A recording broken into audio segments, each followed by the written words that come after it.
Jamie Gorelick grew up in Great Neck, New York, with her father Leonard, a Russian immigrant who moved to the United States when he was 2 years old, and her mother, Shirley. She was born in Brooklyn, New York, to parents who had just migrated to the U.S.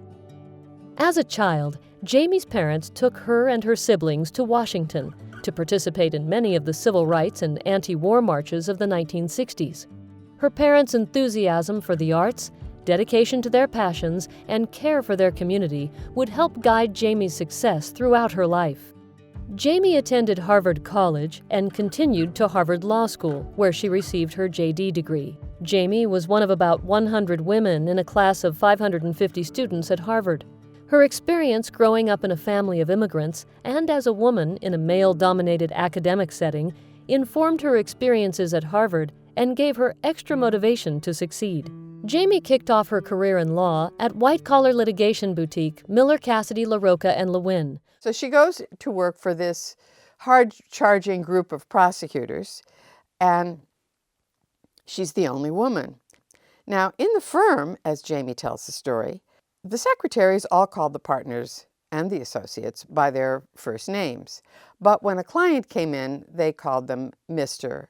or Mrs. or Miss or whatever. And Jamie, when they had their first big client meeting, she was unsure how she should refer to the partners in the firm. And so she says to Jack Miller, do I call you Jack or do I call you Mr. Miller?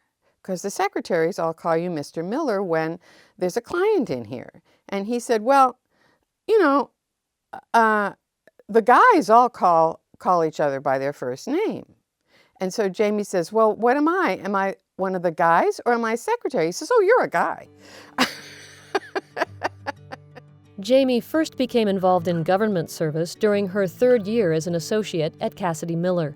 She was recruited by a woman who was then general counsel at the U.S. Department of Defense to be vice chair of a commission at the Pentagon. After the commission ended, Jamie joined the transition team of the newly appointed Secretary of Energy before returning to big law as a partner. When Jamie left our law practice together to go work for the newly appointed Secretary of Energy, I gave Jamie as a going-away gift a gavel and a block to bang the gavel on. And on the block, I had inscribed the words, Jamie's Law, quote, because I said so, close quote. I guess trying to be a nice way to recognize one of Jamie's characteristic for wrestling with a decision efficiently, making a decision, and moving on to the next thing that has to be resolved and decided. In 1993, Jamie was confirmed as General Counsel of the Department of Defense.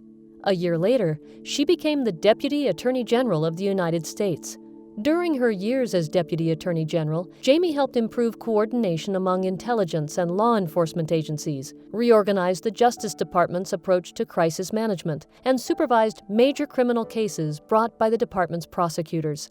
In the early 2000s, Jamie was a member of the Bipartisan National Commission on Terrorist Attacks upon the United States, the 9/11 Commission. She was the workhorse for the 9/11 Commission. Most days she could look at secret documents and write memos that the rest of the commission then relied on because everybody, no matter what their views, everybody trusted Jamie.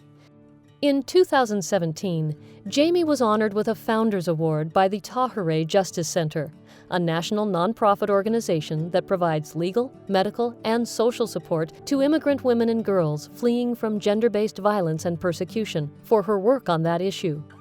I have admired and respected Jamie for over 23 years. It started when I was a law student, and I had the honor of being involved in a case that was about a young woman receiving protection in the United States because of female genital mutilation, as well as a forced polygamous marriage. And that case set legal precedent in the United States. It was because of Jamie's courage, her legal pioneering attitude and fortitude that allowed this case to open up the doors to what we now call gender-based asylum in the United States. Jamie has also been recognized as a Lifetime Achiever by the American Lawyer, has received the Now Legal Defense Fund's Aiming High Award and the American Bar Association's Margaret Brent Award. Jamie is fearless. Where other people cower, she is fearless. She's the person who was not afraid to say to the FBI director when she was Deputy Attorney General, "No, you work for me, not the other way around. I'm the number 2 at the Justice Department, not you." There are not many people who are willing to do that and who have good reasons, can cite good reasons. Today, Jamie maintains a strong interest in women's rights and in policies protecting the health and safety of women and families. She chairs the board of the Urban Institute, the largest policy research organization devoted to domestic issues like healthcare, criminal justice, and income inequality.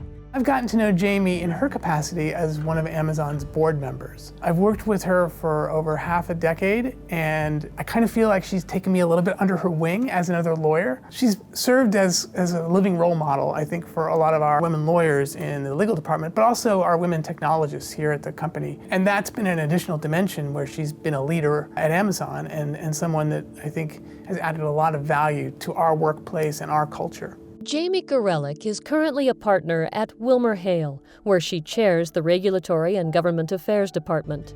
Everybody who knows Jamie knows her to be a skilled lawyer, a skilled advisor, but equally a sincere friend and a mentor to, now I guess, Jamie, we're old enough to say, generations of lawyers and professionals that have come after us. The support that she's shown the women at this law firm really is unparalleled, and I know that I personally wouldn't be where I am in the firm if it was not for her. When my oldest daughter was 2 years old and I was still in the mix of transitioning back to the firm, and my daughter sometimes had to come to work with me. One day, Harper, 2 years old, was running around the hallways, and I see Jamie walking out of her office to go to a meeting, and I just go, oh my God, my kid is screaming in the halls, and there's Jamie.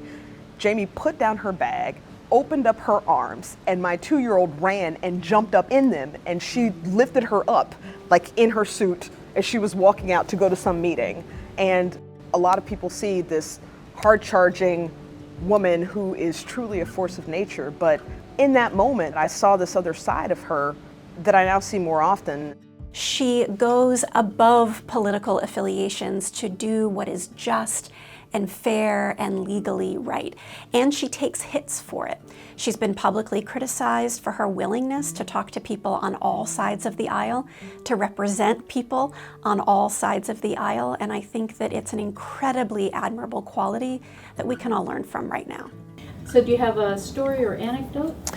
Yeah, well, Jamie is a pleasure to work with, and she's probably the only person on the planet who regularly calls me kiddo and pulls that off in a convincing way, and I love it, of course. I suspect that she learned this early on. She didn't have to worry about gender specifics if she called everybody kiddo. Kiddo means you're part of my group. It doesn't mean you're a boy or a girl or a man or a woman or black or white. You're part of my group. Hey kiddo, could you do this for me? Or hey kiddo, I need your opinion about something. So I've always been kiddo, and I'm thrilled to be kiddo. There are legions of people who are kiddo. We're all part of the Jamie clan. ChIPs has the distinct pleasure of awarding Jamie Gorelick the 2019 ChIPs Hall of Fame inductee, and thanks her for her continued work as a trailblazer for all of us. Jamie, I want to congratulate you on your induction into the ChIPs Hall of Fame. It really seems to me like this is an honor that is tailor-made for you, and you, above almost anybody else in this country, belongs to be in the ChIPs Hall of Fame. Congratulations, Jamie. You will be a star on the wall in ChIPs and any other Hall of Fame that you're in. Congratulations, Jamie, on being inducted into the ChIPs Hall of Fame. It is so well deserved. They are lucky to have you, and I am so thrilled for this honor for you and for the legal community. Jamie, congratulations on your induction into the ChIPs Hall of Fame. We're so proud of you. I'm so happy for you, and it's great to know that others know how amazing you are. It's something we've always known, but it's great to see the recognition. Congratulations. Jamie, congratulations on being inducted into the ChIPs Hall of Fame. It's an incredibly impressive list of women, and you totally belong on that list. You serve as a role model, not just for me, but I know particularly for all the ChIPs members in the Amazon legal department. It's just wonderful to have you as Amazon's representative in addition to everything else you bring. So thank you very much and congratulations.